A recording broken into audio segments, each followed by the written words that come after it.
Next item is new business citizens participation. This part of the meeting is reserved for any citizen who care to address the commission or present petitions to the clerk. Anyone here care to address? Mr. Klemp.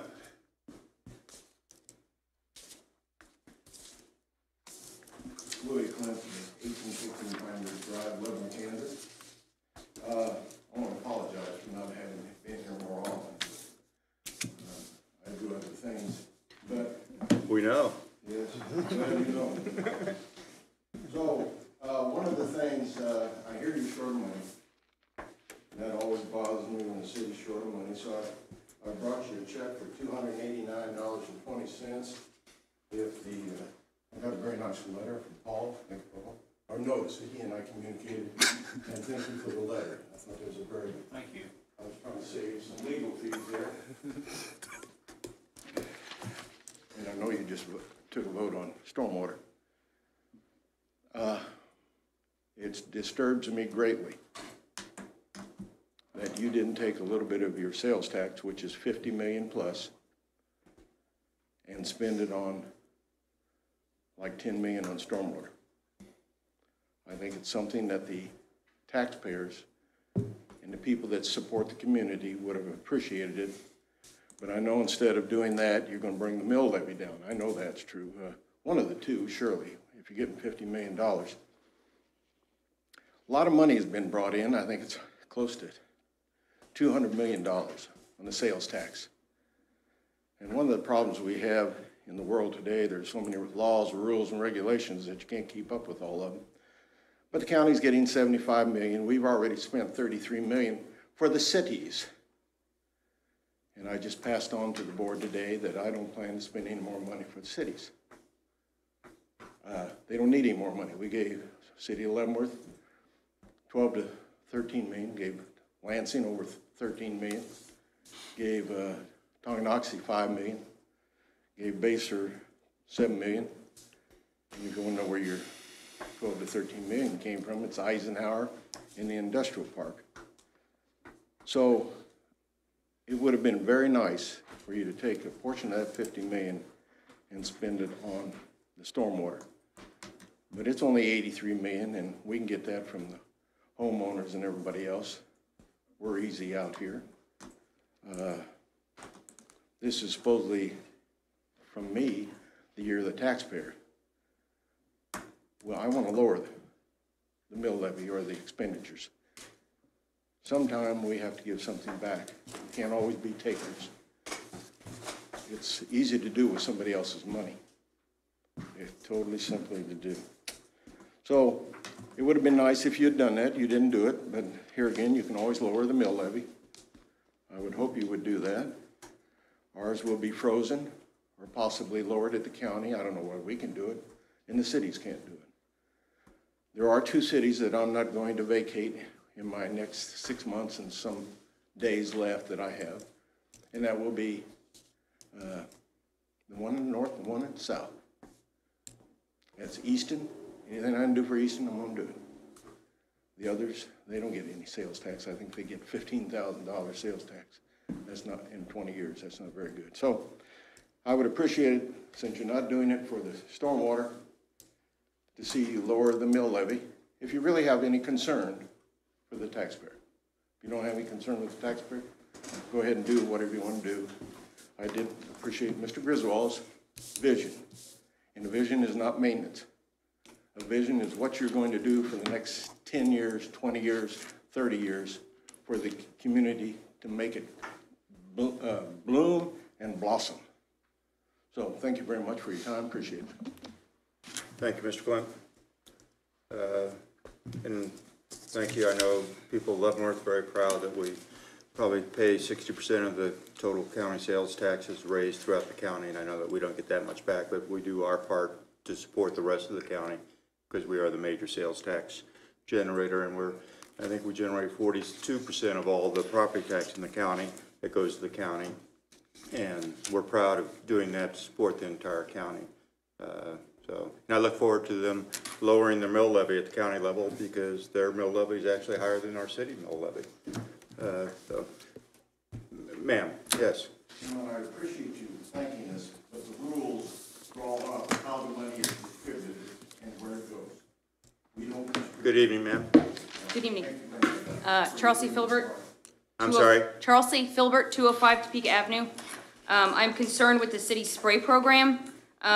I thought about, spewing off some information about bees and mosquitoes and the reproductive cycles, but I've decided to instead composite a list of questions that I would like for you all to ponder in the hopes that you would have a future study session on this subject. I'd like to know how much this program is costing the city of Leavenworth each year. That's including the cost of the chemicals, the cost of maintaining the equipment to administer the spray, the cost of the chemicals themselves, employee training, and also to pay the employees to spray the chemicals. I'd like to question if you guys know that mosquitoes are developing a resistance to the main ingredient in the chemical that you're using, which is permethrin, and what the city is doing to control, let's see, hold on, let me find my notes here. What the city's doing to minimize permethrin resistance in the local mosquito population in order to effectively and adequately control the mosquitoes in the event of a public health crisis. In the city's announcement, it said that the spraying would only be done when deemed necessary, and upon numerous requests for what criteria meet being deemed necessary, the only response that I was ever given was high citizen demand. But it makes me wonder if it's actually high citizen demand or low citizen opposition or low citizen awareness. I'd also like to know if there are any studies in the city of Leavenworth or the county of Leavenworth that have been done on the effectiveness of this spray program or the detrimental environmental impacts that spraying pesticides have in the area. And if no studies have been done, why are they not being done? In the age of rampant pollinator decline, I'd like to know why the city of Leavenworth is continuing to be part of the problem by spraying a chemical known to be highly toxic to bees and other beneficial insects. And why can't the city instead be part of the solution? Has the city ever looked into alternative mosquito control and their effectiveness? For example, why not send out a mailer that says, hey, please check your yard for stagnant water because this is where mosquitoes breed and they need this area to complete their life cycles. This is ways that you can break the mosquito life cycle, and also here are a few simple tips that you can protect yourself instead of relying on the city to spray for mosquitoes. Lastly, I would really like to encourage you that while you're pondering all these questions later tonight or hopefully in the next few weeks, that you keep this in the forefront of your mind. Pesticides are designed to do one thing and one thing only, and that is to kill. They don't care if it's a mosquito, a bee, or a butterfly. They are designed to kill. Thank you. Thank you, Ms. Filbert. I know the city's done a couple things on mosquito control that they now only spray in the early morning, starting at 6 a.m. on days that they spray. And the reason being is bees are not active until after 8 or 9 because there always is a concern that you do not want to diminish the bee population. And I also know that we do all the spraying under the guidance of the Kansas Department of Health and Environment and federal requirements too, or people are well trained. I don't know much more about the specifics, but I'd ask that maybe City Manager Kramer could give us a report back to the commission on it. I don't know, we need a study session, but could you give us a report on? I can send you a memo on what we do, Okay. what our training is and our guidance, and then you can take that and decide what you want to do, if you want to do a follow-up study session or what information you would want following that. Okay. If that's something you'd want. I can follow that logic. I do think there were some very good questions asked by Ms. Colbert, and my predisposition would be to have a study session, but we can, if you give us the memo, I think at that point. Yeah, I'd like to we give you could- the information right. first, and then Okay. you can. Then we can I do have a butterfly and bee sanctuary in my yard, and I do request that they don't spray. And I think, and it's my understanding that residents have the right to request that, so. Any other people care to commission, any other persons care to address the commission? If not, we'll move on to next item, general items. 2018 CMB license for Woody's Food Mart at 700 cereal malt beverage at 700 Eisenhower. Our city clerk will handle this item. Mayor and Commissioner, this request is for a 2018 cereal malt beverage license for AZLE Enterprises, doing business as Woody's Food Mart at 700 Eisenhower. They currently have a cereal malt beverage license, however, due to an organizational change and structure of their business, it requires them to apply for a new license. They went from a partnership to an LLC, and so that's a requirement that they have to obtain a new license. So again, this is just kind of, they already have a license, it just requires a new because of the change. Any questions or comments? If not, I'll take a motion. I move that we approve the 2018 off-premise cereal malt beverage license for AZLE Enterprises, doing business as Woody's Food Mart LLC, 700 Eisenhower. I second it. Motion and second to approve the cereal malt beverage license as presented. Begin voting with Mr. Griswold. Aye. Aye. Aye. Passes 4-0. Next item is wayfinding signs. When do you want to start? Mr. Mayor and Commission, the city, along with Main Street Organization, has been working on installing a system of wayfinding signs in the area around downtown. The discussions we've had thus far have touched on design and they've touched on location. The last city commission meeting when we discussed this, there was a request by the commission to see some of the signs that weren't necessarily in the Main Street themed green and sort of fluorescent yellow type sign, maybe some that had a little bit more neutral colors.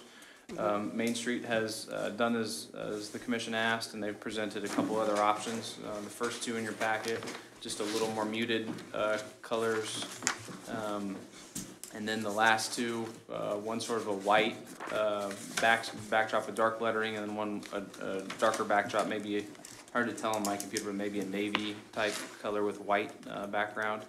The Traffic Safety Committee has met and reviewed all the locations that Main Street had looked at. We're pretty much good with all of them. I think there were 5 or 6 that we had issues with, sight distances, that we're gonna work with Main Street on.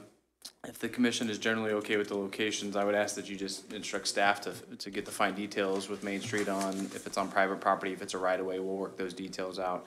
But we were okay with most of the sign locations they submitted. So before you tonight is really the color scheme and any other last review of design that you'd like to make. Again, it is fully up to the commission on what you want to go forward with. The city is planning to fund these signs and probably handle most of the installation.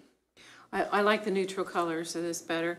I'm wondering, as far as reading the signs, if it might be easier to read the dark lettering on a light background, like a maybe not pure white, but like a beige background or something. Yeah, and the little bit of research we've done, you see it almost every way, and it's almost a preference, a personal preference on light background with dark versus dark background on light. But I agree, that one pops to me too. Yeah, that's just my thought. Otherwise, I think they look great, but what do you think, Wendy? Do you think it's easier, it might be easier to read them? Referring to? Well, I was looking at the brown? last one with on the white back with a light colored background and having a light colored background. I wonder if it's easier to read dark letters on a light colored background. And those are At a both distance. black samples. I don't think there's a navy in there, so Okay. the last page Maybe is all black. And, it's just a difference in the face plate being white as opposed to black, and then she added the gold or brown to the one on the left. I mean, I think it's just the preference of the commission, what you deem you think fits with the downtown, with the, visibility. When we originally designed the green and the brighter yellow, it was for good visibility and a good color for their historic downtown, but, you know, I think all of these work. I do too. I'm happy with any of them. Well, I think we have to make a choice. Yeah, well, I like Well, only comment I have, I don't have any comment on the colors. As all of us know, design is not my thing. I do believe, since the city is paying for it 100%, no disrespect to Main Street, that it should say the city of Leavenworth, not Main Street on it, since they are our signs for downtown. You're referring to the logo at the bottom. The logo, yeah, it should have the city of Leavenworth logo on there and not a private organization, even though I know we're working very closely with Main Street on that, but it's a city project. But as for design, I definitely defer to the other commission as to colors, et cetera. I think in the there's three choices. The last 2 choices have welcome to. So I think welcome to at the top of the sign, to me, is something that we would want to have in whichever sign we select. I don't know. So you just select a sign. Well, I like the last page, you like the last one? either one on the last page, preferably the dark background with the white, that's being. With the light. Yeah, the one on the left. You The think? one on the left. Yes, I like that live with too. Yeah, I'd be okay with that. Any comments about the logo? Yeah, it's gonna be the city of Leavenworth. Yeah, I support that. Yeah. Neutral. So you rather have white Instead of the beige color, rather have white then. Yes, ma'am. On where it's Yeah. I think so. I think that's fine. Okay, so which one, This one right here. I know, I gotta look at, is there a Next to the number on last it? one. No, it's Page 45. page 45, the one on the left. Yeah. I'm looking at that. The black This- face with the. Black face with the white. lettering. Okay. Yeah, there's no particular name on it, but it's the, are we Yeah, clear yeah, which one we I'm want? very- And then we'll have, just at the bottom, the logo of Leavenworth, or the first city of Kansas and then the logo. First City of Kansas and the logo, yeah. I don't know if you'll be able to read them both. Oh, yeah. Sure, should we At a just have, distance, the but- logo I somewhere? think just the logo would be enough. You got Leavenworth above, or below downtown. Yeah. Just the logo, City of Just the Leavenworth city of logo? Leavenworth logo, I think would be fine. It's probably not that intricate, Mike, but. Well, and it's oval, I mean, you So- can use the Yeah, the oval one one that's on our with fit. letterhead or on Yeah. the front of the Okay. financial analysis. Yeah, the oval one. Yeah, like that. Okay, Okay, so the next steps would be that I'll work with Wendy and Young Sign Company to come up, get an idea what the cost is, a better idea, and then sort of give the commission sort of our phased implementation plan, and we'll get started. and you'll handle all the locations and directions and site. Yeah, we were able to, the initial list that Main Street provided, the Traffic Safety Committee had no problem with the majority of them. There were just maybe 5 or 6 that we have alternate suggestions. And I'll meet with Wendy to go over those. How many how many total signs will there be? Well, we're 28. somewhere between 12 and 16, that'll depend on, you know, the meetings, I suppose. Okay. Based on the costs that, I have, and there's, you know, apparently with the cost of metals and aluminum, that may vary, that was in the bid, but 16, are around 16,400, and 12 were around 12,300 installed. Grand. Yeah, About 1,000, and just as a note to the 1100. commission, it won't come back to you because it's below 25,000, but to be clear, these will be transient guest tax funds. So Right. these are not general fund dollars, they're not diverting any money from roads or sidewalks or bridges or anything like that. These are dollars that are earmarked for this type of project legally, and that's all we can use them for. Okay. And will the installation of the signs take place in 2018? I don't see why not. I hate to promise that now. I'll talk with Young Sign Company and I'll provide the commission an update and Wendy an update so she can let her group know and we'll get it out. It's early enough in the year, I don't see why not. Okay. Okay, need a motion to approve the sign and, as presented, I guess. So moved.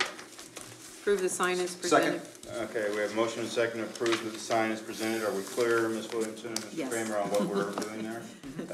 Okay, begin voting. Commissioner Bowder? Aye. Aye. Aye. Passes 4-0, thank you. Next item, Mayor. thank you very much. Thanks, Thank you, Wendy. Wendy. Convention and Visitors Bureau, I recommend, I move to make the following appointment, to appoint Deanne Montgomery to an unexpired term ending January 31st, 2021. Second.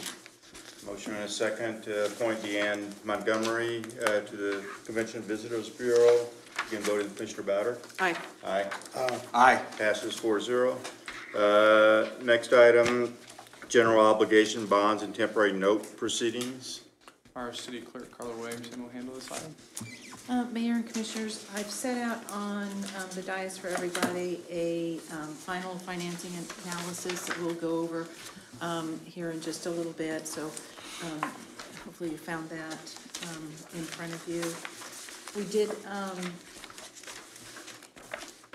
did the results of the sale of the temporary notes and the general obligation bonds, and that was done at 11 o'clock today. And on the general obligation bonds, the amount that we were initially going to sell and issue was $1,440,000.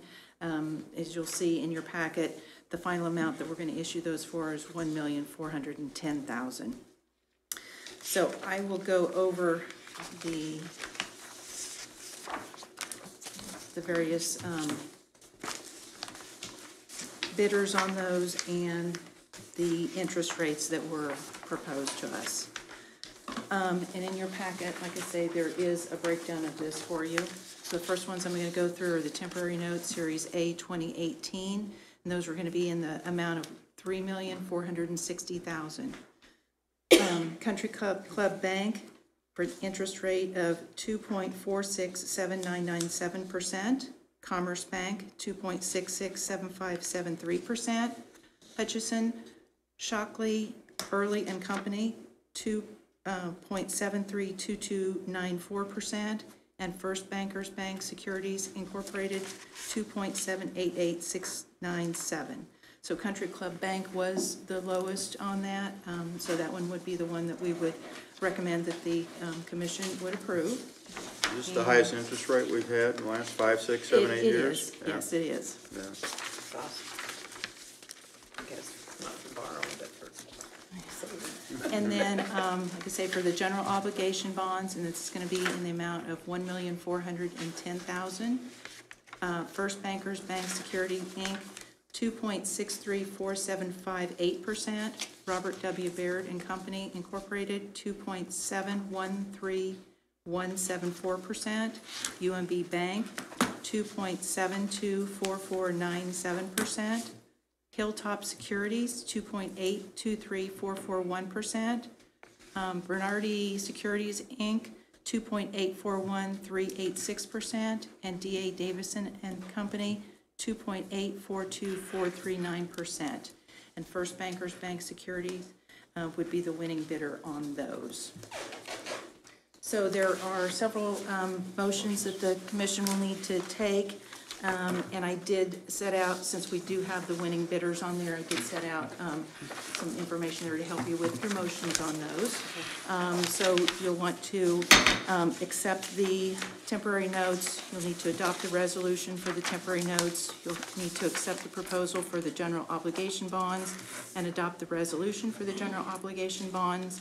And then you'll need to do the second consideration for the general obligation bonds, and that one would be a roll call vote. If you have any questions on those, I'll try to help you with those.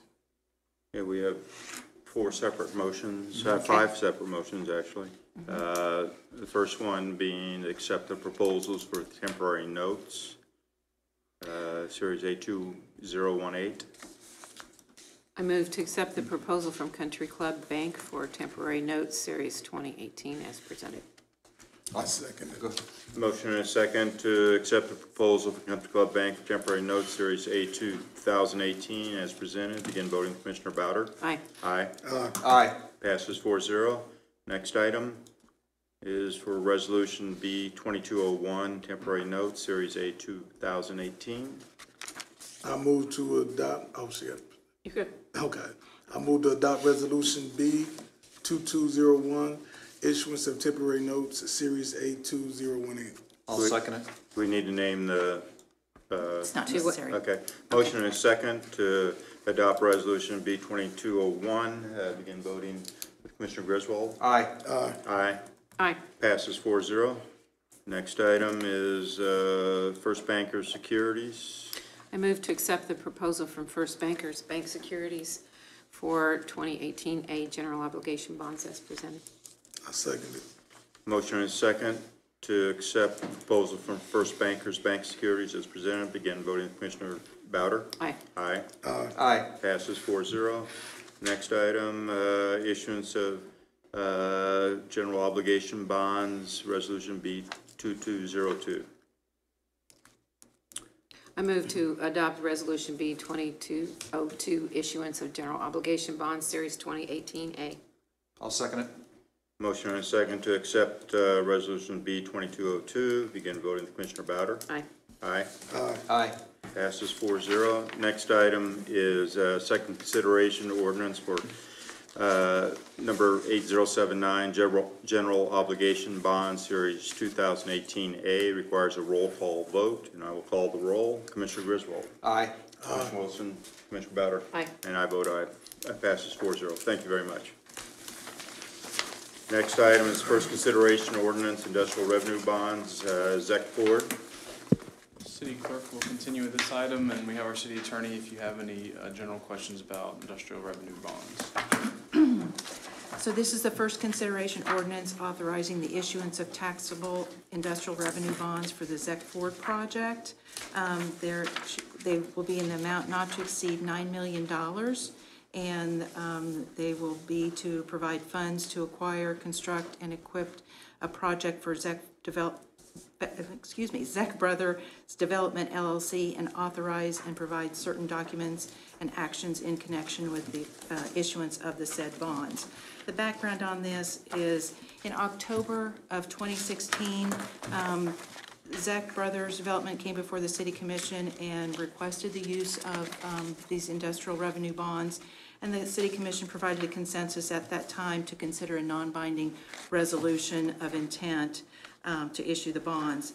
On October 11th, 2016, at a regular meeting, the City Commission did adopt and approve Resolution 2150, a resolution that did give the intent for the city to issue the federally taxable industrial revenue bonds in the amount of $9 million. On October 18th, 2016, the city clerk requested a project exemption certificate from the Kansas Department of Revenue for use by Zec Ford for their project. The project exemption certificate allowed Zec Ford to exempt purchases of items for the construction from the sales tax. Zec Ford has let us know that they are ready to have the bonds issued, and a public notice was published on June 7th, 2018 in the Leavenworth Times, providing notice of the issuance of those bonds. So this is the first consideration. Back in 2016, when this first came before the commission, I've included in the packet a really nice summary that Katie Logan with Lathrop and Gage did, that kind of summarized the process of industrial revenue bonds and how that process works. And so if you have any questions on that, instead of going through this whole process and reading all this, if you have any questions, either myself or I'm sure Mr. Waters could help answer any questions on the process with the bonds. Now, this is just the normal process in issuing IRBs. We started this process a couple years ago and allowed Zec Ford to buy the raw materials to build their expansion on sales tax free, and which is not an uncommon practice. Now that they have completed that, and now they proceed with this bond sale, it's kind of a complex to the layperson and non-financial. Yeah, I mean, I think the issue, after having coming up just using the word bonds in your last matter, these are called bonds, and they are, but they're different. These are not general obligation bonds of the city. These are not debts of the city. This is industrial revenue bond process. Essentially, is a vehicle pursuant to which a developer such as the Zec Brothers can utilize the city's tax exempt status in order to save on sales tax to finance there. So the title will technically be in the city's name, again, in order for them to utilize that tax exemption. That was what they need to do that. But they're essentially, it's a paper transaction. They're paying themselves, and these aren't general debts of the city this way. And when they say $9 million, there's no way that the city gave Zec Brothers $9 million. No. And this is all part of those are actually their own expenses, which technically since they're both borrower and bondholder, the amount they spend is actually kind of are deemed to be the proceeds of the bond issuance. Okay. But no, the city did not actually turn over money like that. But yeah, the word bond like that can cause the confusion in those ways. Mr. Wilson, I'm sorry I cut you off. That's it. You got it. Okay. You asked the right question. Any other questions? The only question I have is this the first time they're availing themselves of these industrial revenue bonds, or has that been done in previous years? I think it's the first time with Zec Ford. With Zec Ford, but right. we've done it with other That's entities. That's the only question I had. Yeah. All the background information was in there in terms of what was agreed to and approved in 2016. Yeah. So. And this is very similar to, I mean, we're at the tail end now of this process that you began with the Care Pharmacy project a month or two ago, where they came in for the very first part of that, where they got the resolution of intent to save sales tax. Yeah, so we're doing that in the same process. Yeah, so we're at however long we take for that to get done, we'll be down that road eventually here on that project as well. Okay. Very similarly. Roger. Okay. Any other questions? No, we need a consensus on this to move forward. We're not voting on it tonight. Yes. Is there a question? Yes. Mr. Flint? This was probably a very good thing the city did, but it would be nice to have council, if he doesn't know, Paul, to explain how they are paid for, so the general public will know, because they're not paid for anything except for, go ahead, Paul, sales tax, right? They increase the sales tax. Yeah, well, no, that's a different part of the incentive. Okay, how are they paid for? That's, Yeah, you're talking about the CID, the sales the tax CID, exemption that they get is when they go in the state of Kansas and they go to buy something, or in the city of Leavenworth, they are then exempt from paying the sales tax. So there's some foregone revenue, in state or local sales tax, but there's no, direct payment from the city. And on some industrial revenue bond projects, some projects are eligible for property tax abatements for up to 10 years, and that's not the case with this project. Yeah, this is just, all the raw materials, they're 2x4s, they're concrete, whatever else they're buying for the construction. They get to save on sales tax. Yeah, they and get to save on this is sales tax for that. you know, perhaps you could say overly complex mechanism of achieving that, but it's what it is. Okay, and we have a consensus to move that forward? Yes. Okay, let's go with the consent agenda. Yes, I'll make the motion in about 10 or 15 seconds. This was the first claims report / expenditures report for June. So we have the expenditures or claims for the city employees' health care insurance, dental insurance, and vision service plan insurance. So that happens once a month, and this is part of the claims expenditure report that I'll make a motion on. I just wanted the public to know that. So I'll make a motion to approve claims for May 19th, 2018 through June 8th, 2018 in the amount of $2,647,667.66. Net amount for pay number 11 effective May 25, 2018 in the amount of $328,844.83, including police and fire pension of $11,572.36, and pay number 12 effective June 8, 2018 in the amount of $333,574.23, no police and fire pension. Second. Motion and a second to accept the consent agenda as presented. Begin voting with Commissioner Bowder. Aye. Aye. Aye. Passes 4-0. We have the need for one or two executive sessions? One, 2 items. But before we go into executive session, let's have, do we expect any action after the executive sessions? No? Okay, let's, any comments among commissioners to do that before we go into the executive session? Yeah, I got a request, if we could possibly look in placing recycling bins throughout the city.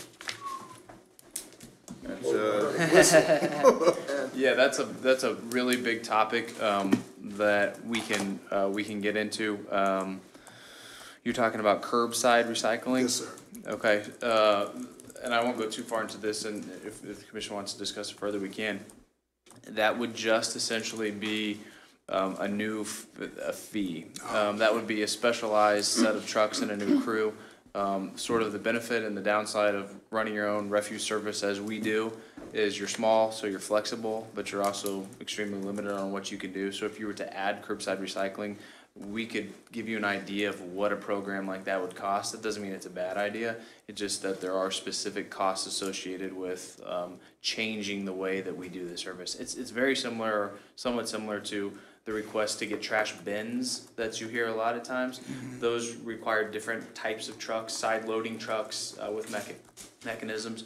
So you can go in those different directions, but there is absolutely a cost involved in those. And one thing we run into often with that is somebody says, I don't want them, but you have to have the full mass of the city to support a program like that, or the individual cost would be prohibitive. But certainly something we could provide a memo on, or if the commission did desire to do a study session, we could put something together. I would recommend a memo first, and then we can decide, as we talked about earlier, in terms of a study session. But I think a memo first, and then depending on what's in the memo and what discussion ensues, we could maybe then schedule a study session. Absolutely. Because it would be a big analysis that would have to be done from the standpoint of cost effectiveness. Yeah. But think probably every 2 or 3 years this is brought up too. It's probably not new. But I right. did want to add to that. It's funny that you brought that up because somebody brought that up to me today. And then she mentioned that I always want to call somebody out if somebody has something good to say. Who is the director of the recycling center? Who's the person that's over there all the time? John Cram, but Yeah, we just had a fellow retire who was there for a really long time. Yeah, the new guy. Yeah, I don't know the I forget the. Whoever the new guy is, they love the new him. hire. Okay, good. But I wanted to know his name so I could say it I out appreciate loud. that. But Yeah, I think it was the new employee. the new employee, they said that he is He's off to a good absolutely start, huh? wonderful, That's yeah. okay. I They, appreciate they that. showed up early, so he went ahead and opened early, and he helped them, and, I mean, he helps Good. everybody. That's So, awesome. Thank you. Anyway, The okay. just wanted to- recycling place over on Thornton behind the service center does, I know, a fairly robust business. Yeah, And I'm go trying to there a figure, Thomas Urban. Thomas Urban. Okay, Thomas Urban is the, Okay, is Thomas is Urban. the man you're talking Good about. job. Okay, any other comments from commissioners? If not, we'll go into executive session. How much time are you expecting? Probably safe for 15 minutes. Okay, 15 minutes, and you'll be attending, and our city attorney will be attending, and It should be in the motion. Should be a formal motion. Yeah, the names are in the motion. I don't have, one of you have the motion in front No, of you? It should be in your packet. oh, it's back here in the back. Okay. It is. Or do you want me to make it? Oh, yeah, it's right here in the back. Yeah, go ahead now, please. Okay. I move to recess into executive session to discuss the acquisition of real property pursuant to the preliminary discussion of acquisition of real property exception per KSA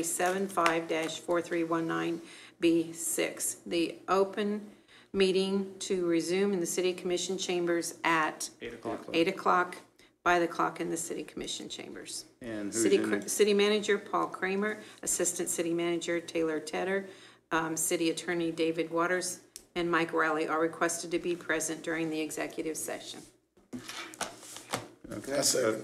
motion and second, go into executive session till 8 o'clock, return to this room at 8, begin voting, Commissioner Griswold? Aye. Aye. Aye. We're in executive session, we'll be back at 8 o'clock. We're not expecting any action. Paul, if you need me, stick around. What?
barbecue? I'm hungry. I know, I do that, put off eating dinner until after the meeting. Yeah.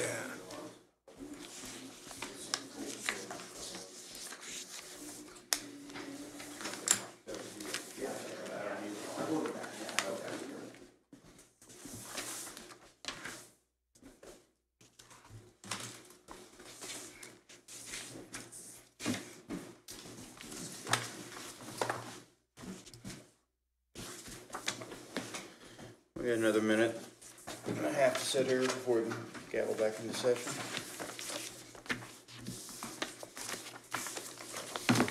We can talk to John. Ferguson. We can talk to John back there. Oh, yeah. How are you, John? What's the headline tomorrow? Can we guess? IRB's Zach Brothers, $9 million.